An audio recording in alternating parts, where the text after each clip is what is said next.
Great. Good to know that word of mouth and our e-news are reaching so many of you.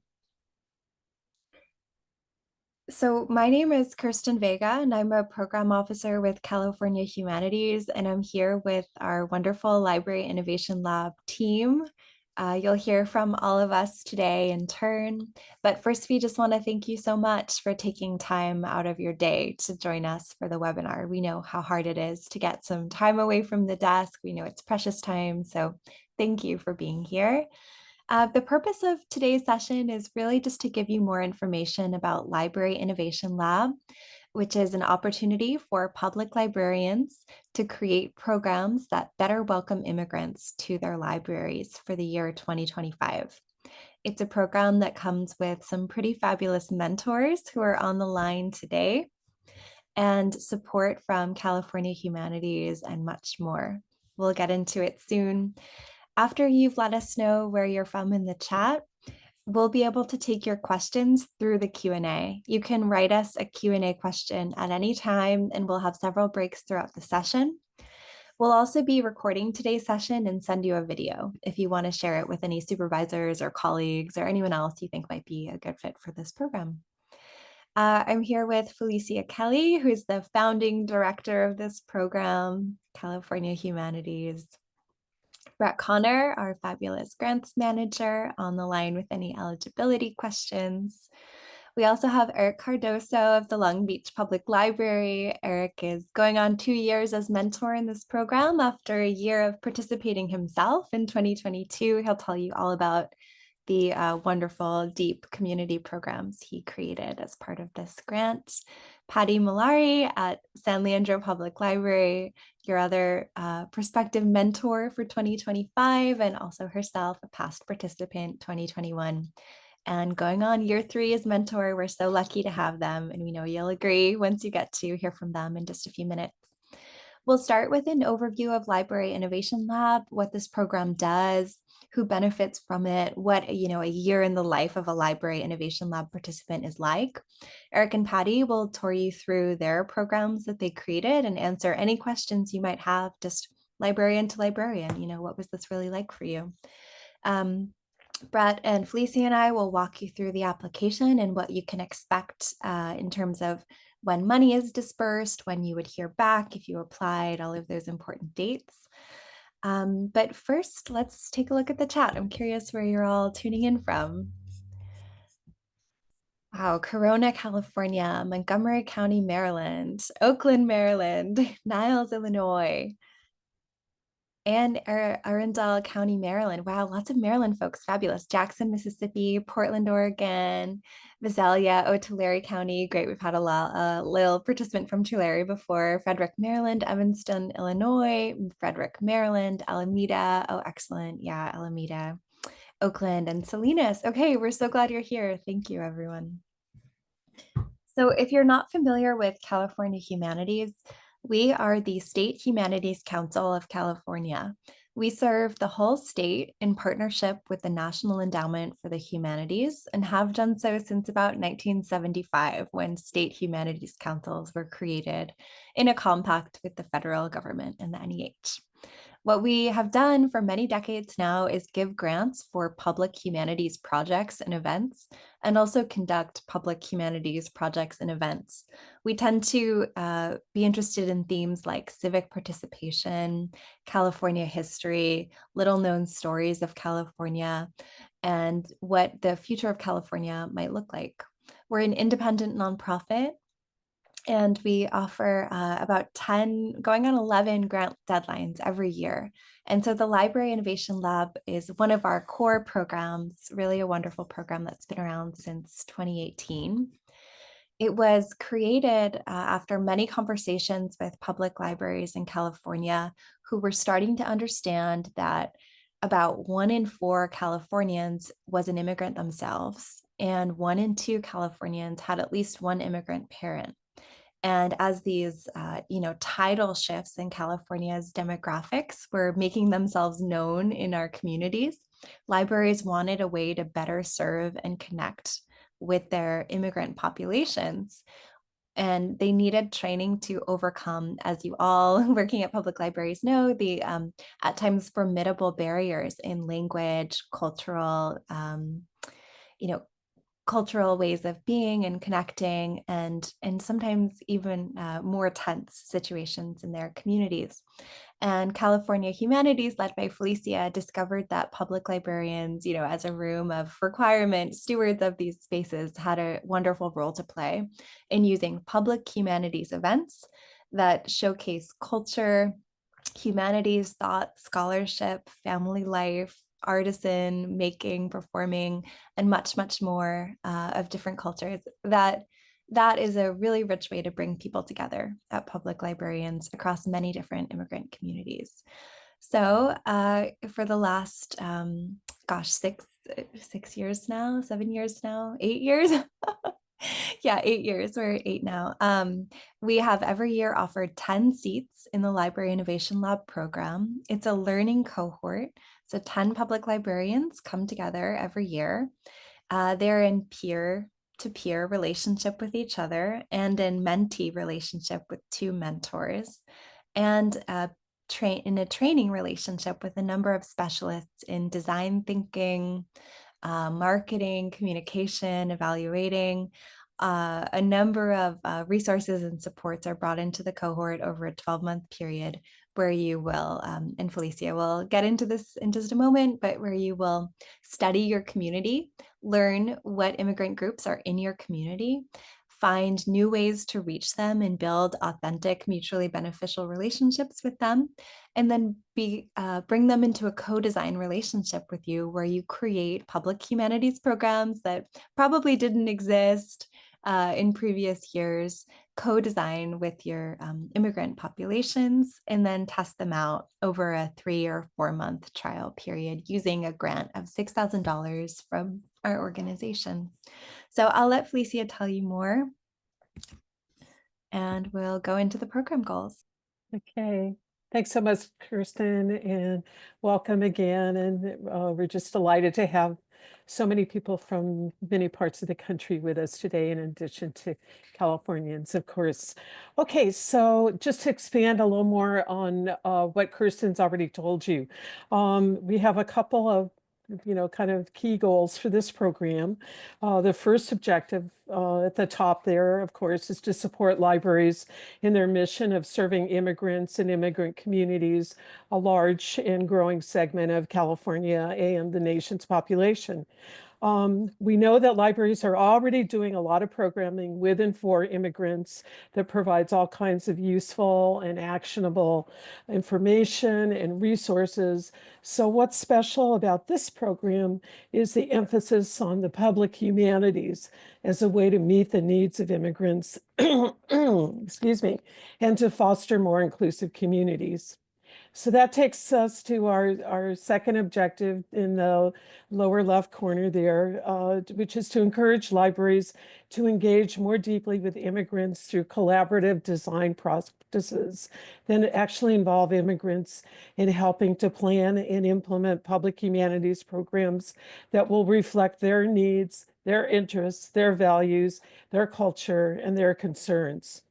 So over the 8 years that we've been doing this program, we've seen librarians use a lot of different ways of user-centered design, incorporating things like needs assessments, different types of community research, information gathering, and co-design practices, all rooted in the foundational principle of empathy, building empathy, and the importance of approaching programming from the point of view of the end users, in this case, prioritizing the needs of immigrants.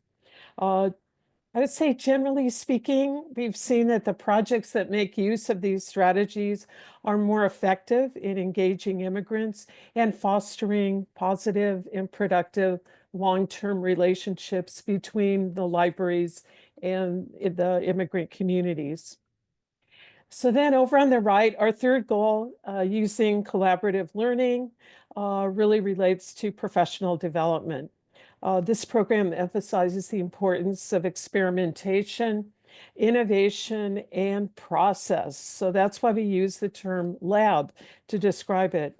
As public programmers ourselves here at California Humanities, we know how hard it is to find time and resources to think outside the box, to try new approaches, to experiment. So this program really aims to give the participants the opportunity to develop new skills and experiences by designing and field testing a short-term, small-scale public humanities project during the grant period by working through a learning community with other folks. So again, based on feedback that we've received from our past participants over the past 8 years, we think this type of learn by doing experience promotes not only short-term satisfaction, as well as long-term professional growth and confidence. Okay, so next slide. As Kirsten mentioned, this program is structured in a couple of phases. The first phase of the project or the program is really focused around planning and designing your public humanities project. So we kick things off with a virtual convening so that everybody, project participants, staff, mentors can get acquainted and everyone can develop a shared understanding of, the program's goals and our approach, what we'll be doing together over the next few months. We have small and whole group learning activities. We hear from experts, both library and non-library based public humanities programmers about a variety of topics. And we have a pretty in-depth training on collaborative design methods. And of course, we also have a lot of fun activities, icebreakers and breakout groups and such so that people can get to know each other and discover what interests they have in common, as well as what resources are resident in the group that can be shared to benefit everybody. So that first phase takes about 4 months. We have structured homework assignments that help you, kind of move through the process of getting to know your community and the needs of immigrants better, activities that will lead you towards shaping your project plans. So that's about the first 4 months. Then by midsummer, everybody will have kind of finalized a program plan that they can implement in the fall. So that involves preparing a written plan and budget, sharing it with the group, getting feedback, of course, throughout the process of doing that. And then once it's approved, you get your next installment of funds and you're able to actually start your public programming, put your ideas in action and test out your working hypotheses about how this program will actually work in practice. So during this process of implementation, staff and mentors will be visiting your projects. Hopefully, some of you will be able to visit each other's too, either virtually or in person. We ask you to keep pretty meticulous records about what you're doing, observing the impact on your community members, making notes, things that you can take forward into the immediate future as well as your long-term programming. And then we want everybody to wrap up by the end of the year, wrap up your public programming. Then we have sort of a period of reflection before we all come back together in the new year for a group debrief and presentations about your projects and what you accomplished, the challenges you faced, and the successes you achieved. Okay. So what we provide here at California Humanities is a framework for this program, obviously, meetings, learning different types of learning experiences that we provide you, as well as, kind of a framework for planning and designing your programs. We provide support from our wonderful mentors. You'll hear from them in a few minutes, as well as staff and humanities experts to help you cultivate your skills in all these different areas. This program also carries a $6,000 award to your library or fiscal agent, and we'll talk a little bit more about that later in the program, that supports planning, research, implementation, assessment, programming expenses, anything that's related to your project, with a couple of minor restrictions on the use of funding.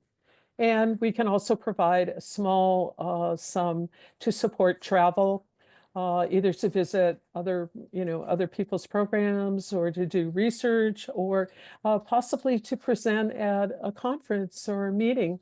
Last year, Patty and I were lucky enough to be able to be at the Public Library Association meeting in Columbus, and share about the Library Innovation Lab program with folks there. So we encourage you to do that, to think about how you can share what you're learning with other people in the library community. Okay, so the cohort experience, this learning community of practicing librarians, library workers, is really at the heart of this program.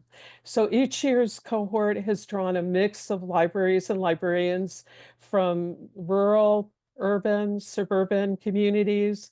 The participants have ranged from seasoned managers to library staff who may not have credentials yet, but are just beginning their careers. And we found that the opportunity to meet and establish relationships with colleagues from different regions, backgrounds, and life and work experiences has been actually one of the most important benefits of this experience for participants.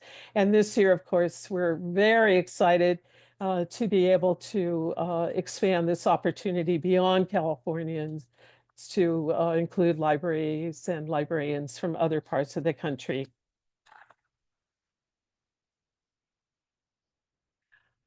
We encourage you to dig a little deeper. We don't have time today to tell you about all the wonderful the programs and activities that our 80 plus library participants so far have done, but you can go online and read short descriptions of the projects, and really get a sense of the very diverse kinds of outputs or programming outputs that the different libraries have produced. Each one has been unique. Each one has been special. Each one has, I think, really broken ground in different ways for exploring different ways of engaging immigrants and really fostering more inclusive communities, which, of course, as we all know, is absolutely crucial at the moment that we're in right now. Okay, this is an infographic. We update this regularly. It's kind of a visual representation of the outcomes and outputs of Library Innovation Lab cumulatively. We're now up to, as Kirsten said, 8 years of implementing this program. So as you can see here by the numbers, pretty impressive.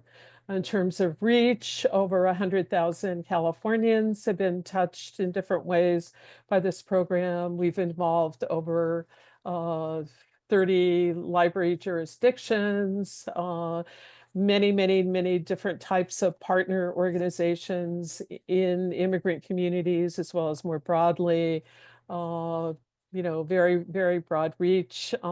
So when you get a chance, you can download this and peruse it at your leisure. And we hope that you'll be contributing to our next iteration of this document come next year.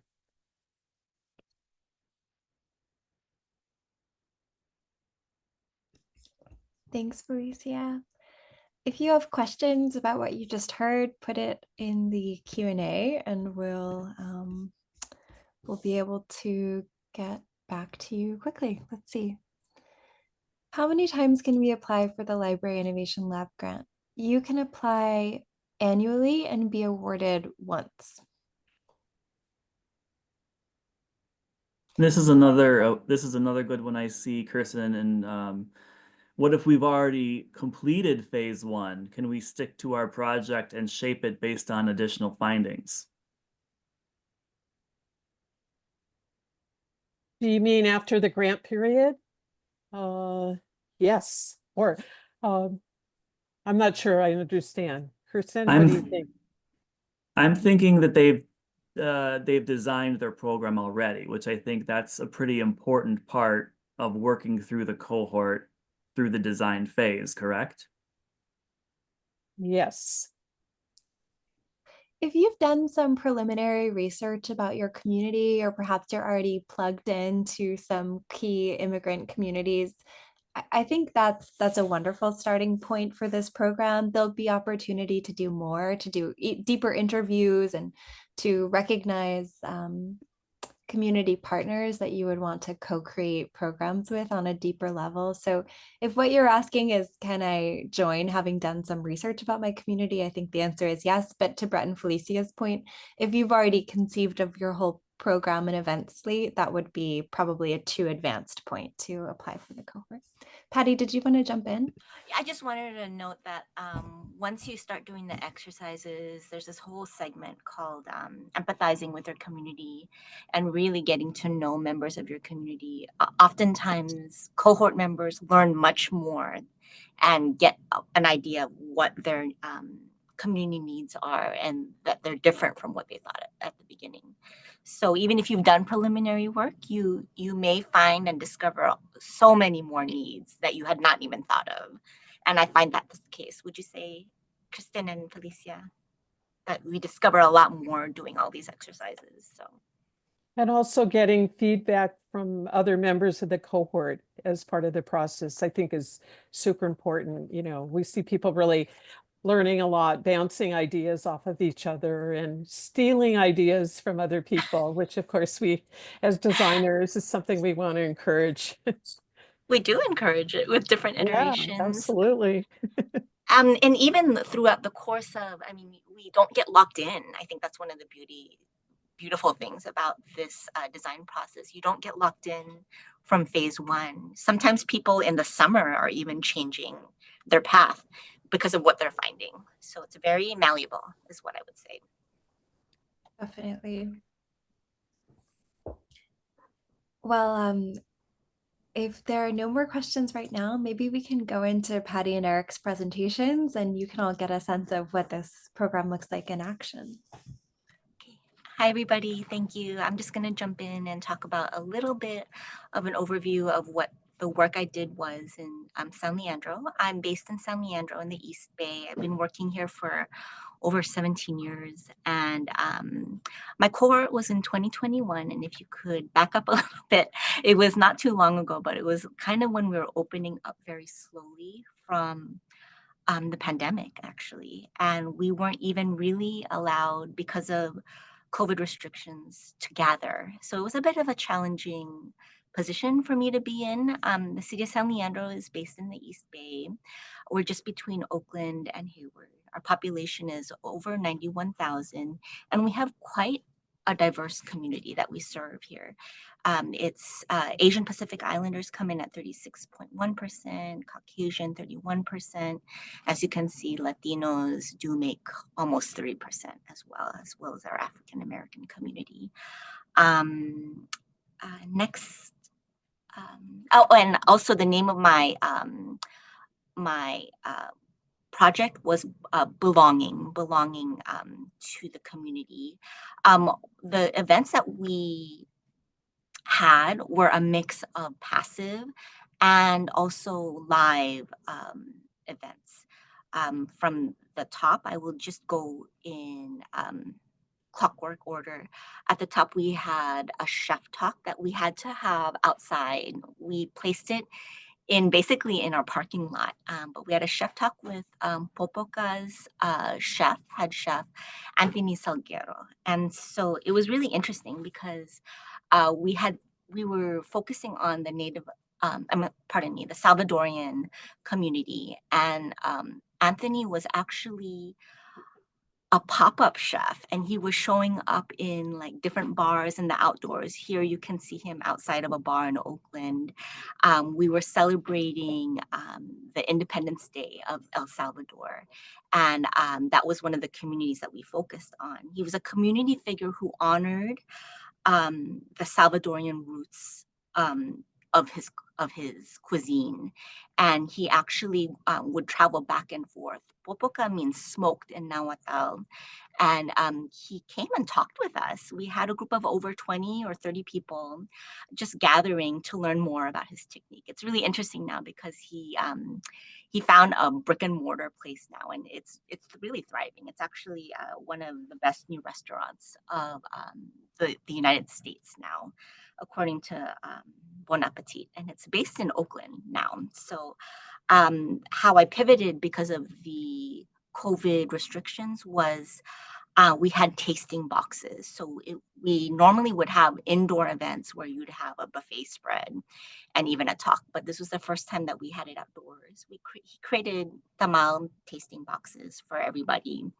And I even stapled poetry by Javier Zamora. He's the author of Solito. And so he's a Salvadorian poet as well. So that's one way that I pivoted. You turn to the right, we had a traditional Filipino dance performance by a Karektan dance company based in the East Bay. And we were celebrating Filipino American History Month then in October. So I had a series of different groups that we focused on. When we worked with Karektan, I was working with the director, Robbie, and I had asked him because of the work that we were doing was more humanities based, and you'll learn more about that. It was connecting with the community, but also giving people space to connect and talk. And again, this was a very difficult challenge because of COVID and the way that we had to follow rules. Here we had performance in a lecture hall. We have the privilege of having another room where people could practice the dance. The dance picture there is Karektan's version of tinikling with the stick dancing. And there we were gathering spaced out with distancing. And you can see my supervisor there. He's dancing with a mask on. So that was really amazing. When I talked with Robbie, the director, I had asked him, could you participate in talking circles? And this is a little different. This is what was innovative. And he was surprised by the question. He was a little intimidated. He said, you want us to talk? He said like that. I said, he said, do you want us to talk with the audience? And so that was kind of a departure from what he normally did. It's like tinikling and like a lot of the Filipino dances are just very spectacular and very loud. And he said they would perform for a good like 20 minutes and then the crowd would disperse and then they would just leave, right? So it was a little anticlimactic. But we offered them like an extra 30 minutes just to talk with the elders who were there and the families. And the feedback I got was that people were really appreciative of that because many of the elders were inside for like a couple years. So that was a nice opportunity. And we also had tasting boxes as well from there. So down in my 6 o'clock was a teen zine workshop where I had a great opportunity to work with my teen librarian, Portia, who went on to go and do this project with Library Innovation Lab in another year. We worked with Canyon Sears Roods. She was a Kustanoan Ohlone Mutsun poet and activist who led our teen after school program in doing teen zines. And then finally, I worked with a member of the Tongan American community. Her name was Leafa Tuita Taumpea'u, and she offered a community talk. It was a health talk in December on mental wellness. And that was really wonderful as well. And we also had tasting boxes there as well. Next slide. Thank you so much.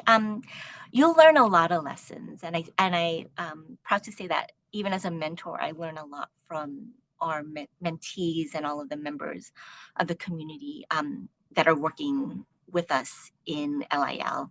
The art of listening and conversing with our communities and developing empathy is super huge. Giving people space at all of the events to just connect and talk. Now more than ever, people are missing. There's an epidemic of loneliness that's going on, and I'm attuned to that. So I like try to make space for people to feel welcome and creating environments to make that conducive.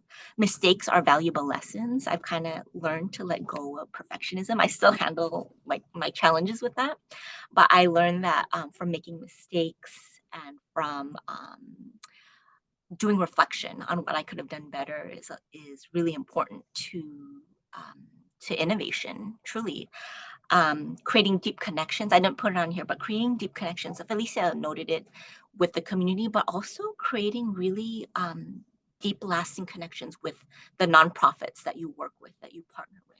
It's huge. To this day, I'm still working with community members that I worked with in 2021. And finally, we cannot do everything, but we benefit from experimenting creatively. How I did my LIL program was just my own way. This is a very customizable project that you can work within your bandwidth. As you can see, Eric will be coming in next. I focused on a number of groups of community members, but as you can see, Eric will come on next and tell you how he did beautiful work with the Cambodian and Cambodian American community. There's not much pressure to like, usually we're trying to just be productive and have many, many, many programs, but that's not the focus here.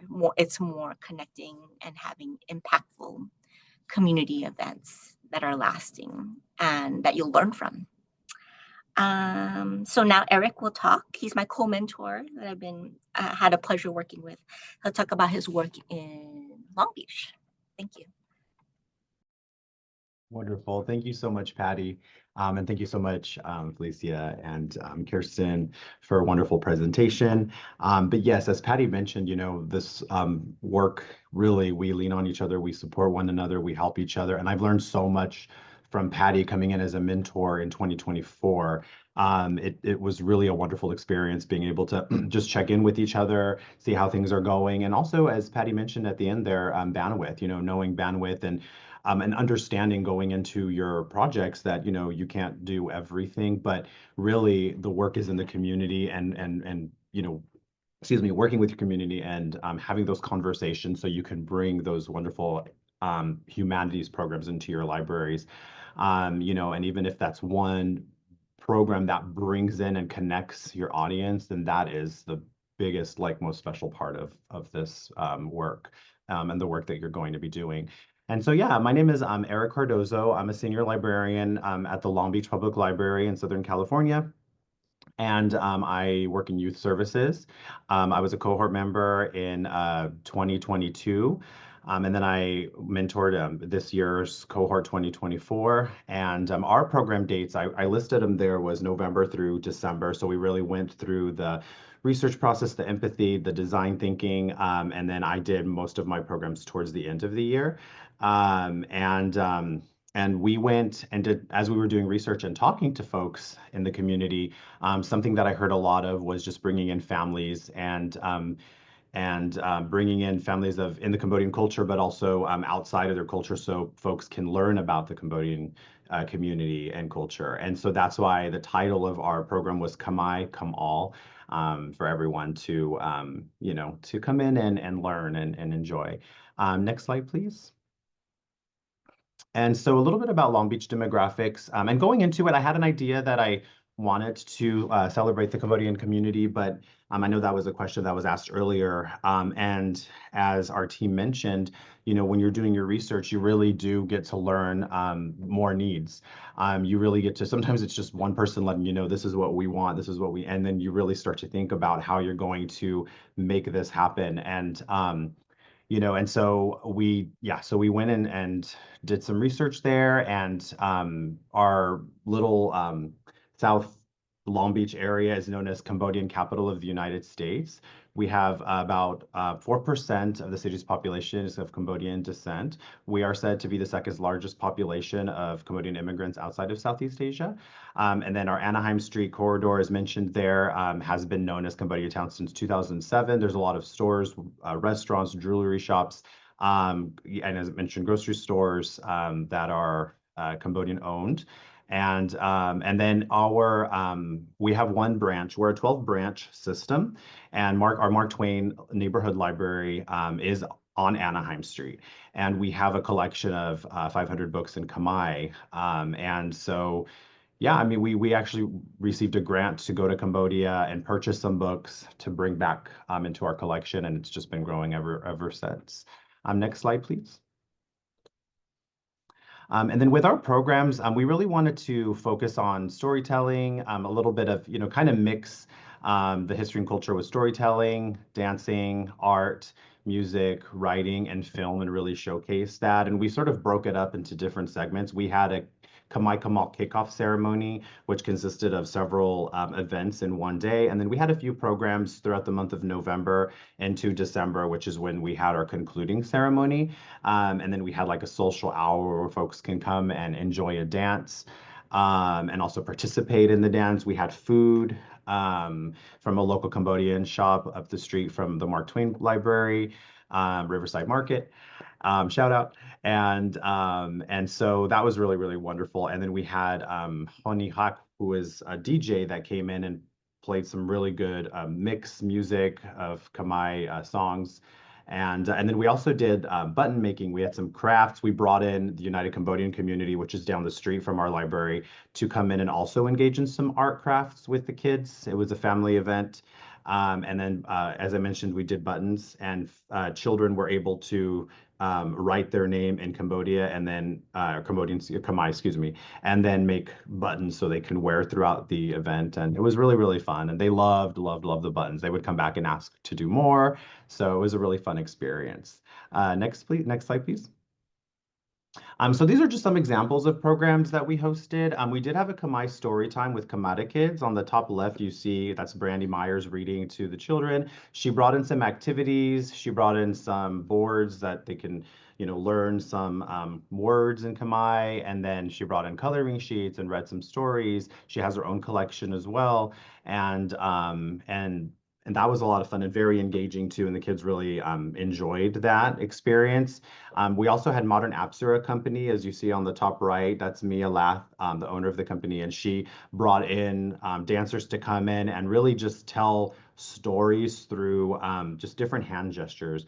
And she brought in children to participate with the dance, and it was really nice. And I love to tell this story, but there was one little girl in the audience who came up and she participated. And one of the phrases that they sort of showed through, the hand gesture was flower. And she had everybody chant flower right after. And then you hear the little girl just say flower, and you can see her feeling represented in that moment in real time. It was just a beautiful experience, and the audience just laughing and giggling. And it was just really cute to see in person. It was it was a great experience. And then on the bottom left, we had Maylee Tao. She wrote a book called An American Dream with Sprinkles. And her, just a little backstory, Ted Noir, who's the Cambodian refugee who built an empire in baking in donuts. There's a documentary, The Donut King, about him. So she's the great grandniece. And she came in and talked a little bit about her book. She brought in donuts for everybody. And then as you see in that photo, her mom is also giving a presentation and talking about her experience living during the Khmer Rouge.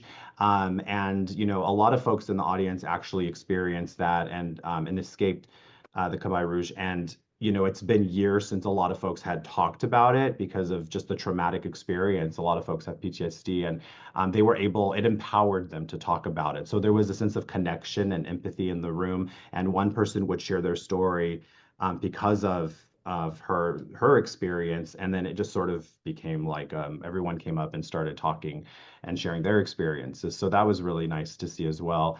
And then we also had a Chef Visel Torak Ok, who wrote a book called Krong, and he came in and did a cooking demonstration. He demonstrated how to make krong and with different spices, and that was awesome.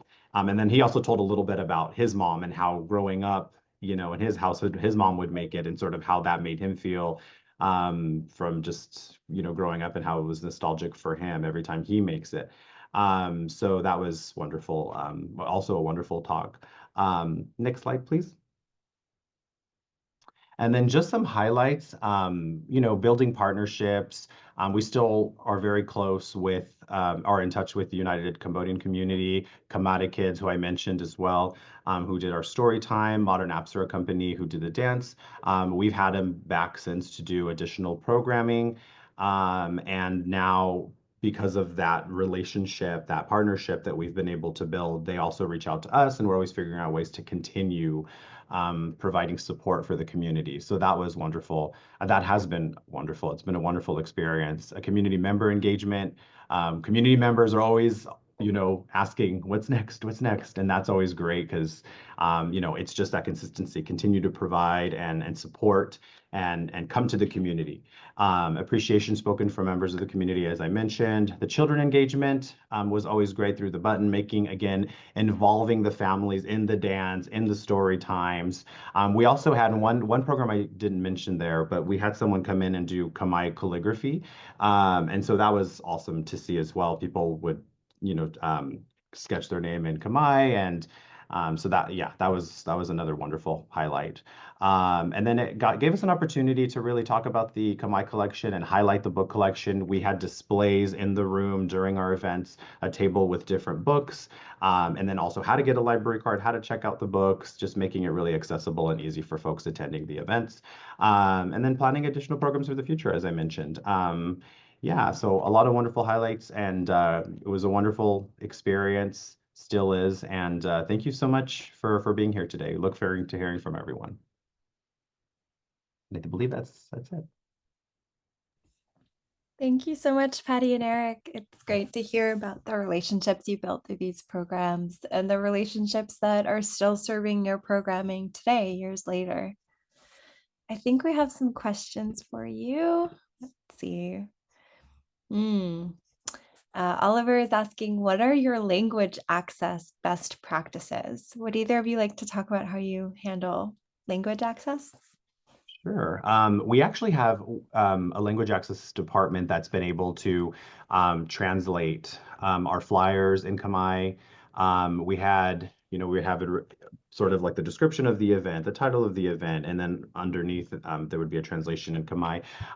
There's also an opportunity for the first event, the kickoff event. We asked someone to come in, and he brought in like little radios where anybody who requested it can translate for folks who might need it. So it's always nice to have that there as support, just in case, because you never know who might need it. And on our flyers, we always write a little script that says additional information upon request supported. I forget the exact phrasing, but something along those lines, so folks know that they can also ask. So that's one way that we went about it. Patty, did you want to share too any? Yes, we also have hired out and used grant funds for translation services. So if you have that, and if you don't have that, that's an opportunity for growth. We had Christopher from Richmond who had not had done any translations. So him even learning about translations is a big step and innovative for his community, right? And for his library. And also when you connect with the nonprofits, like we have the Korean center of the East Bay just down the street from us. Once you start connecting and building your network with these nonprofits in your community, they can assist as well. And I do encourage that as well. Yeah, and also to add exactly, Patty, like sharing when you do finish like some of the marketing, maybe also sharing with the community who you're inviting, so then they can also provide their support. There were some designs that we got some ideas from our community, so that's always good. Yeah, those are excellent practices, I think, for community engagement and for translation. I can also say from the California Humanities side, from your $6,000 grant, we strongly welcome you to use those funds for hiring live translators, engaging translators to translate your posters or other writing or communications. All of those expenses can be covered by your grant funds. Also wanted to add, now that I was thinking about it, up in the north, it was Marika Garcia. She had really been successful in tapping into the Afghani community because she was well connected with her staff. She had a library assistant. So I think, like, I didn't mention this, but it's huge. And I think, Eric, you would agree, and a former mentor, Sonia, would agree that if you have staff members that can offer communication services and translations, that's to your benefit, and that is really important to. It's a good resource to use, I would say. Yeah, absolutely. If you have a staff member you can work closely with, it's also a great opportunity to engage your teen groups and youth advisory groups if they have multilingual capabilities, and you can pay them for their time, right? Mhm. You could buy some gift cards to reimburse them, or even have the library make out a check. So. All right, Felicia, anything to add on language before? Okay. Great question from Jill. At what level have you been able to sustain the connections and program efforts that you made during the grant year? Do you now have regular monthly or annual events? Have your libraries adjusted any resource allocation to support your efforts? Thank you. Great question. It's an excellent question. I can give a little feedback about that. So with our community, it's interesting because things grow from things. And so if you saw from my slide, we had focused on the Salvadorian, the Tongan community, Filipino, and the Native Americans. And I remember, and this is what happens when you focus on empathy. You know, when we invited the Native American Health Center to offer some dancing, and even Canyon, like they're so gracious. They didn't even want to charge us for anything. Many of these participants, but they were saying to us, we're around, not just in November, and like the guy who told me that, it was so funny. His response was just, he was joking, half joking, but he meant, you can always tap into us, and not just because it's Native American Heritage Month. So your question is really good, Jill. We got that feedback. We have created book discussions. We made our community read There There by Tommy Orange right after that. And then we have invited the Ohlone Cafe to talk about sustainability. So they helped out with another community read. And then we had Canyon come in again to do art projects, not the teensies, but she worked with families in doing art. So that's just an example. With the Filipino American community, we also have been actively doing that beyond 2021. So we had another community read where we invited Mia Pimanansala. She wrote the Adobo, what was it? Adobo and Arsenic was her book, and so we featured that in our community read. We invited her, and then we invited a lot of the dancers and the musicians back again to offer that. So it is cyclical. Like, we do see things, and then we see how, because of the reflection that we do and the work we do with the community, if people respond to something and they want more, we try to build upon it. Would you say that, Eric? I think you do come Oh more. yeah. And we Yeah, for do sure. 100%. That's yeah, that's exactly right, Patty. And thank you for sharing. We every year, well, since we've been doing it in 2022, we've been hosting Kamai Kamal. And then April we celebrate Kamai New Year. So we're planning some programs for the Kamai New Year in April. But as I mentioned, UCC, the United Cambodian Community, Seon, who is our contact, and he used to actually intern at the Long Beach Library before I even started working here.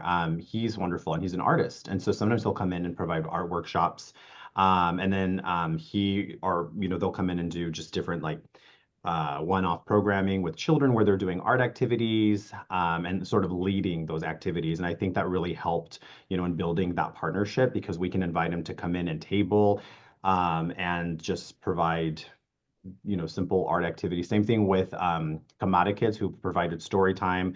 We've been really trying to get Brandy here once a month. And it hasn't been once a month consistently throughout the year, but we've really been working with her very closely as much as we can to host a story time in Kamai more regularly.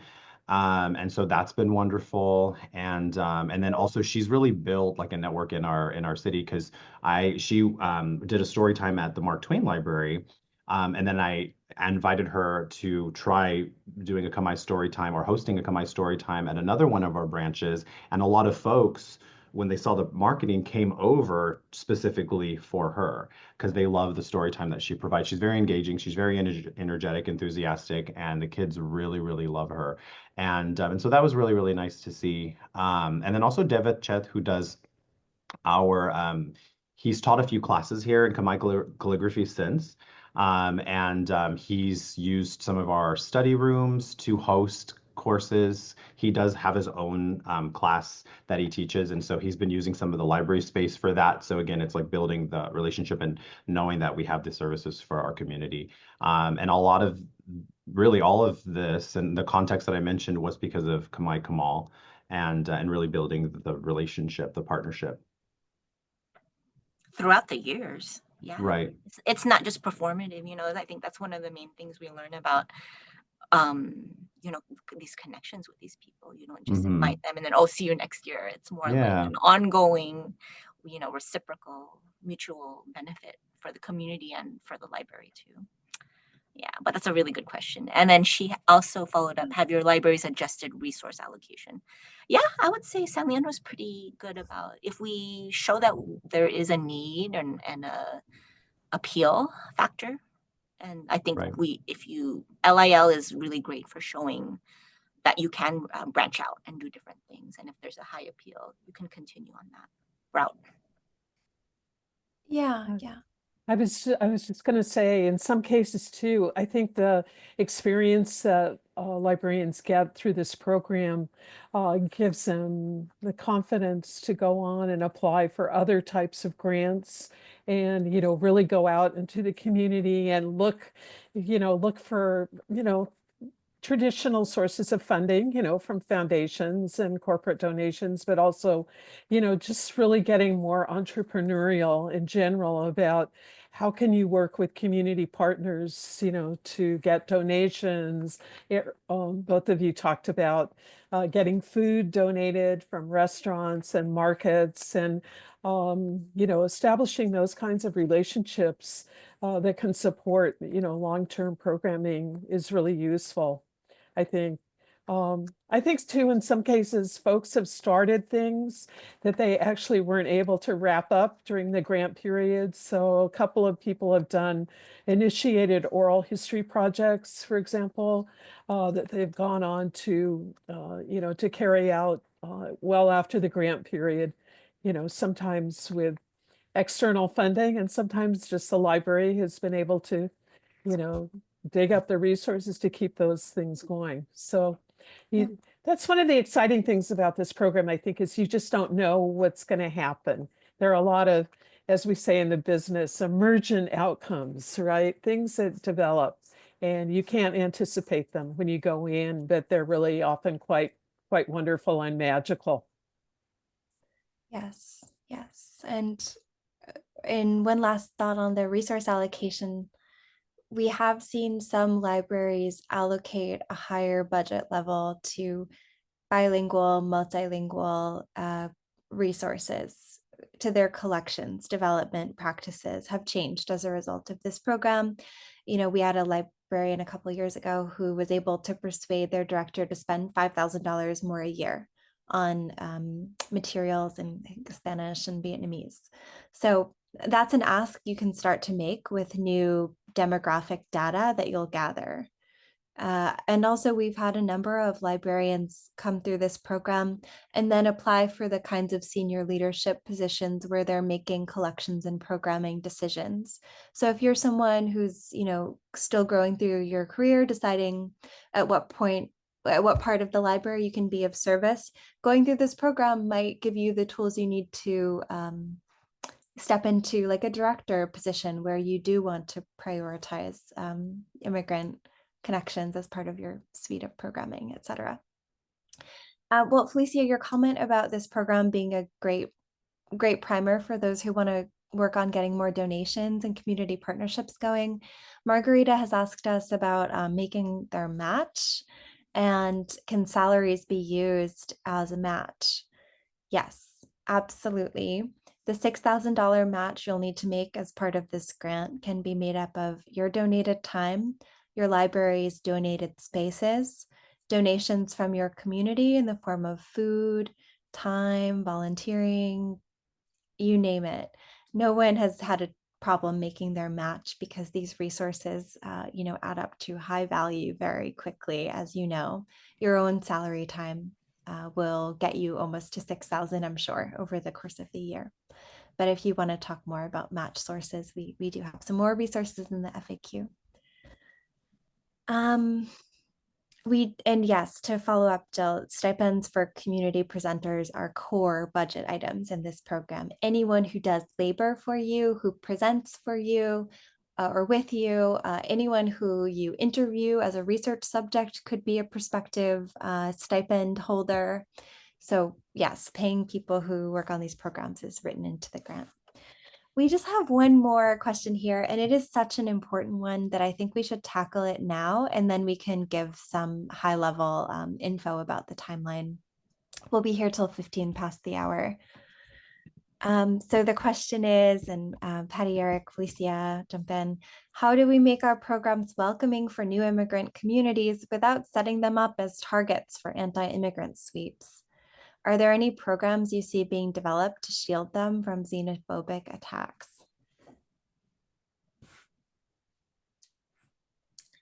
I know both of you have thought about how to create anonymous, safe environments, how to blend into general programs, immigrant audiences without calling them out as the key beneficiary of the program. You can also do the strength in numbers approach, where you invite a lot of community presenters and restaurants and artisans to one event at a time. So there's kind of a strong set of relationships, creating safety, but there's no simple answer. Yeah, Felicia, did you want to address this? Yeah, I just wanted to say, I think, in California, generally we've been very fortunate. I don't think this issue has come up quite the same way for us. And I'm just being very frank here that it may be for people in other places. But I do remember that one of our first participants in a rural region of California, more conservative politically, did a program that was, really engaged immigrants as well as the broader community by framing it as a program about coming to X, and I won't say the name of the city, but it's a city in a region of California that is somewhat more conservative. And by framing the program in that way, she did something really interesting, right? Because she positioned immigrants, foreign-born folks, as just part of a broader community of people who have migrated to this particular part of California and who make up, that community. So, it was a very interesting and I think sophisticated way of bridging, the experience of migrating from another country with the experience of moving from another town, state, neighborhood, whatever. Because when you think about it, everybody who moves to a new place, has similar, not equivalent, but similar kinds of challenges about finding their way in a new place. And it was really, I think, quite interesting and successful. So that's just one example that I recall. Love that. Another example that I was thinking of was, and I have to echo Felicia. We really are just really fortunate in California to have the freedom to offer lots of different diverse programs. But Guadalupe had a program about the meaning of the hijab, the headdress that the Muslim women often wear. But she framed it in a way that, like people from other different cultures could relate to it. So it became more of not just focusing on that one, just Muslim groups or just the Muslim community, but then she talk to like even like people from like Italy or like Latino communities could relate to that, and they could say, oh, that's kind of like how what we do in our culture. And sometimes when you have these events like what Kirsten, like it was really smart what she said, like where you make it a whole panel or a group of people, so we're not just focusing on one and pointing one group out.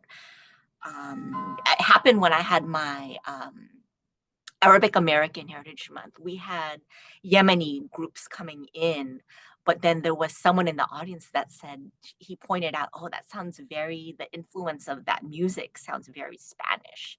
So there is something like when it's just coming from a learning experience. The other thing I would add is to have your administration and like community leaders, if you could leverage them to be supportive of your events, that's also a huge thing that could help with that issue Yeah, as well. definitely. Well, thank you all for those great questions. I think what we'll do now is Oh, and spend. I'm so sorry, Yeah, Kristen. yeah, There yeah. were questions that I was answering via the chat because Yeah. they were coming in hard. But there was Chandra who's asked, can you give a time frame of the program structure from phase 1 to 3? And I just want to clarify, was phase 1 to take up 4 months? And Elisa, that's true, right? The phase 1 is actually just the training part through June, and then there's the ideation in the summer, Yeah. and then the events go on in the fall and winter as well, right? Yeah, and let's look at that timeline because that's our next set of slides. So here we'll give some detailed info about the timeline, and then we'll take another last batch of questions, and we'll all stay on for a few minutes. If you want to chat after the session, we can get into it and introduce ourselves a bit more. But yeah, thank you, Brett. Yeah, so we're just going to talk about the timing of all this. As you all know, applications are open right now. You can start or continue your application on our grant portal. The deadline is 5 o'clock on Monday, January 6th, and that's 5 o'clock Pacific time, not your own time zone, but Pacific time. So this is a pretty quick turnaround. We will evaluate your applications right away, and you should hear back from us about a yay or a nay by the end of January. And then your cohort begins. So you can see here there are a couple scheduled meetings that are required to participate in. There will be an interim report deadline in June, which is really what your project plan and the budget that you are proposing. And then you get the second payment as when that interim report is turned in, and then your live programming happens end of summer, fall, and then you'll do your final presentations, and final reports are due in January of 26. So who can apply? Public libraries can apply, as well as library sponsoring organizations, whether it's a friends group, a library foundation. So if you're not a municipal public library, if you're this other group, if you're a friends group, a foundation, you need to have that 501c3 federally recognized nonprofit status. All right, the person who is serving as a project director needs to be a library staff member that does have public programming responsibilities. All right, and then the library director, or again, if you're using a friends group or a foundation, someone at the head of that organization, the head of your library, will need to serve as what we call the authorizing official. They're the ones who can sign a grant agreement, approve expenses, and whatnot. So here is the link to our application process, which you can always find on our homepage at calhum.org as well. There's a link for Grant Portal at the top of our webpage. It's a pretty short form. It's the online application form just asks, your organization, your library organization, or your service organization, name, address, phone, email, all that kind of stuff. And then we'll ask for a resume from that proposed project director. So some tips for completing your application. This is definitely something that you need to do on an actual computer, whether it's a desktop, a laptop. This does not work well on an iPad, certainly not an iPhone. There's different windows. You have to do signatures. So use a quote unquote real computer. Google Chrome does work best, although Safari works fine. Windows Edge works fine. After you're done completing everything, you can download a copy of it for yourself if you like, and you will get a confirmation email upon completing everything and submitting everything. Now over to Felicia. Okay, thanks, Brett. Yeah, so a big piece of the application is the project director experience and interest form. And this is, where we really want to hear from you, or if not you, the person who is really going to be the lead person on planning and implementing this program, who will be participating in the cohort meetings. Okay, so not the library director, not a high-level supervisor or administrator, but the person who's actually going to be, kind of on the front line, so to speak. So, because the cohort experience is such a big part of this program, we really do want to know about you. And, so these prompting questions: why do you want to participate? Imagining how this experience will benefit you, your library, your community, the immigrants in your community, as well as possibly, the broader community members that you want to engage. We do want you to, do a little preliminary research so that you can tell us about your community. So, where are you located? What are some of the demographics of your community? Perhaps the geography of it, economic, historical factors, or any contemporary issues. I mean, if your community is experiencing, tensions right now between immigrants and other folks, that's really important to call out, and if that's going to be something that you want to address, great, tell us about that right now. We also, really hope that you'll come into this experience having a pretty clear idea about which immigrant communities or groups you want to work with. And as Patty and Eric, showed you, you can either, decide to do sort of a broad spectrum approach, work with a lot of different communities, or if you just want to focus on one particular community, that's fine too. But tell us what you're thinking about doing, and what you already know about the needs and interests, circumstances, concerns of the folks that you're going to be working with. Okay, then the next slide is we're curious to know if you've ever had experience developing a new program before, based on any kind of community research. Could be of any type. It's not required that you have this experience, but if you do have it, that would be of interest. And also about your level of experience with public programming. If you've had experience with past public humanities programs, running community-wide reads or cultural programs or literacy programs, that involve, reading and discussion or anything of that nature, tell us about that.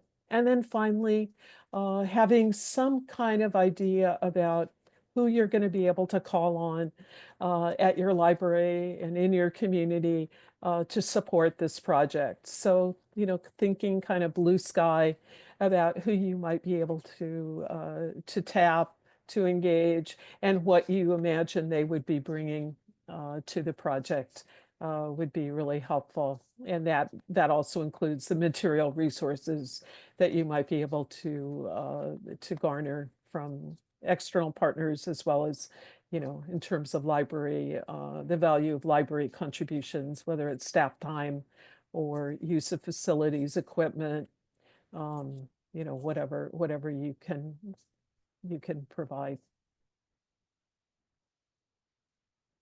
Okay, so in addition to the statement, we ask you to submit a brief resume, just, you know, a kind of overview of your experience, your training, and your interests, you know, whatever they might be that might be relevant to this project. I mean, if you have language skills, that's great. If you have special talents, maybe you're, you know, on the weekends you do crafting or filmmaking, or you're passionate about film, you know, whatever it is, because, you know, part of this project is really tapping into your assets as a librarian, as a programmer, and bringing those to bear to make your project, you know, truly authentic and reflective of your own passions and skills and talents too. Great. Thank you, Felicia. I know we're just about quarter past the hour and many of you will have to drop off. So we just want to say thank you so much for your time, and we truly look forward to hearing from you. If you would like to set up a counseling session or get some extra support on your application from any of us, you can reach out to us at these email addresses. We can also patch you into Patty and Eric, right? Patty and Eric, is that all right if people want to meet with you? Okay, wonderful. A great resource is our list of past projects on the Library Innovation Lab webpage if you want to get a sense of what people have accomplished and done with their grants. So just don't be shy. You know, we're so thrilled to expand this program nationally. We are excited to welcome you through the application process and into the cohort. So do reach out and let us know. Did this webinar, was it helpful to you? How likely do you think you are to apply? That said, we will stick around for more questions. So feel free to put questions in the box, and we'll be here. Thank you, everyone. Should we also review the disbursement schedule? Yeah, If thank people you. want to stay on for just a minute more. Yes, so here. So it's a phased disbursement schedule. Once you have your award announced, you'll put out a press release announcing the grant. At that time, you'll sign your grant contract or a grant agreement and get your first disbursement of $1,000. This is money you can use to research and plan your project, to, you know, buy coffee and donuts for an advisory group at the library, to go out and take out to lunch your local pastor or a grocery store owner or someone from the community that you want to build better relationship with. This is where you could pay teen advisors to do some translation on flyers to reach, you know, a wider group in your community, etc. After that, you'll be designing and developing your program plan, which you'll submit early summer, I believe. And you'll get the second installment of funds, about $5,000. These are the funds with which you can pay your presenters, your collaborators, your storytime singers, but also buy food for programs you might be running on your own, rent venues. You can hire a bus to bring your you know, hoped for community right into the library. These are very flexible funds that can be used for anything apart from alcohol, quite frankly, or purchasing, you know, expensive technology. Really anything you need to do your programs, that's in your hands starting the moment you give us your project plan and have it approved along with a budget. And then I think you will go into your programming phase, and then there's a final report. And Felicia, is there any funds released? No. Okay, yeah. So all of the rest of the funds, it's just two disbursements. Yeah. Any questions about funding or matches? Just put it in the chat. Let's see what we've got. It's adjacent, but I did get a question from Christina and Marilyn, and she said, "Are all of the program presenters local, or are they sometimes brought in from long distances?" And you kind of touched on that, Kristen, but we try to go local, right, Eric and everybody? But if you find that you have somebody that is far away, we could use the funds to help them with their transportation, right? That's kind of how I answered Christina in the chat, but I thought that you could use that as well. Yeah, During the, I was gonna say, oh, I'm sorry, Felicia. no, go ahead. Sorry. I was just going to add to actually what Patty was saying. Yeah, exactly. We can use the funds for transportation. I had an author come in from San Francisco, and we, paid her costs for that hotel. And then also there was one author from, he's a poet who we hosted, and his name is Bong Kong Tuan, and he wrote a series of poems, and we couldn't. It was also we were 2022, so we were the year after Patty's cohort. We were getting a little bit more comfortable with in-person programming, but we still did do some virtual, and we really wanted him for a program, but he couldn't make it in person, so we went ahead and did a Zoom virtual program live, and he read some of his poems. He did a Q&A, and that worked really well. And then we also set up our community room to be like an in-person program, and then we had the screen for folks that wanted to also come in and participate. So that was something that we also did. That's a really wonderful pivot, Eric. It reminds me of what Catalina did from Santa Barbara. She Oh was yeah. interviewing. Did you go to that? I was in her Zoom because I'm in the Bay Area, but her guests were from Mexico, and she was doing a Zoom with them, like the producer and the teachers from Mexico. So it's possible. There's many ways and creative ways that you can get around it, Christina. So we do encourage you to use your funds if you're thinking of artists outside of your area. Ruby Buentello hired, she was in Winters. So it's for those of you who don't know, it's like kind of this agricultural area up north near Sacramento. But she hired artists all the way from Woodland, which is like miles and miles away from her. But she used her funds to help them with their transportation too.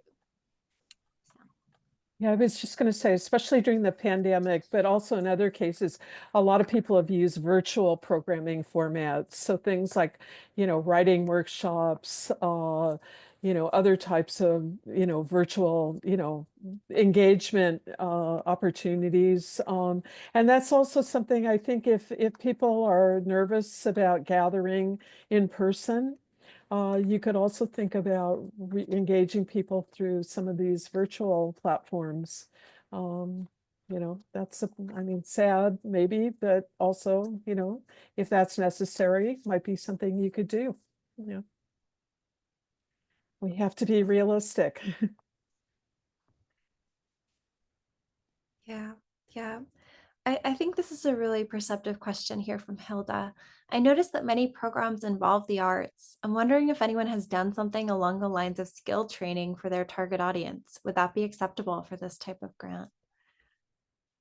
Anyone want to weigh in?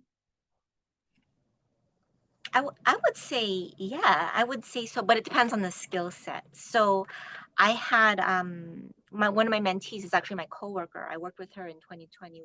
It was the one with the Native American zine artists. But then Portia went on to do it in another year. But her her project was a series of storytelling. It was like storytelling training from Alma, she's like a local figure here who teaches people how to tell a story, and her emphasis is on helping people with in ESL. So she works with the Latino community a lot. I don't know. I would say like it depends on the skill set that you're trying to train. With storytelling, that goes hand in hand with humanities. So that passed with us. If it's a humanities skill, if it's communication skills, yeah, training, providing coaching, training and communication skills, public speaking, telling your story. We had a project that did a moth type story hour, so helping people articulate a compelling personal narrative and present it publicly. That's a great skill. Or it could be writing, right? Writing your own personal narrative, memoir, story about your immigration experience. But I think we would want it to be in the nature of humanities skills, not or traditional arts, culture, acquiring skills with cooking, carrying on cultural practices, anything of that nature. We've seen embroidery and quilting always in, it paired with a conversation circle or something that teaches cultural traditions or draws people out to talk about their own genealogical or spiritual ancestry, genealogical research. Some people do a little bit of piggybacking off of their existing ESL classes. For instance, if you have a bilingual book club, you can join that club, attend it, maybe offer a supplementary conversation group or coffee circle, etc., or art or humanities workshop. But always, as Patty and Felicia said, making sure these skills are directly tied to humanities disciplines. Yeah, Patty, were you going to add something? No, I was just right. You birds of a feather. We were thinking about the same thing. I was gonna say, even if the training is in spoken word and public speaking, you could have a culminating event. I think that's where you're going, Kristen. Like, even if you had like an embroidery or a quilting class, if you had an event where people could participate from the public who didn't exactly learn how to do the embroidery or didn't exactly learn the public speaking, but they could hear these kids, do their recitals or do their talks and offer their presentations, and then have that as a humanities event because people could share and build off of that as well too. So. Yeah, absolutely. Well, I see the questions have slowed down and our numbers have dropped. So I just want to thank everyone again for their time today.